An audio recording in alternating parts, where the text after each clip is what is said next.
Kami tapapon guys, ayan pa, nilinis, magtatanim na kasi ng palay. Kailangan ni ano muna yung mga bamo. Mahaba kasi, mahahaba ng pag nagpaararo mo yung bamo.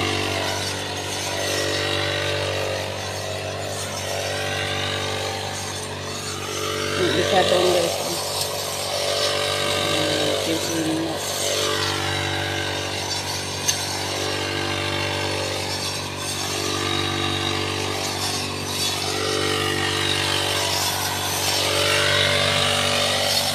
Hindi pa kasi tapos kahapon guys.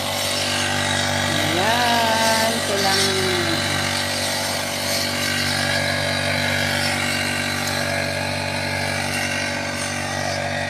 ang aking asawang masipag.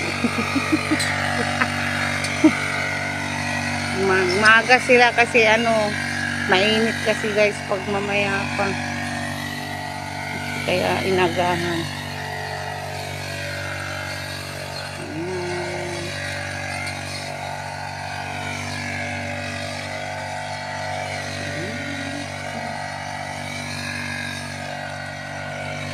Haba-haba kasi ng mga damo guys.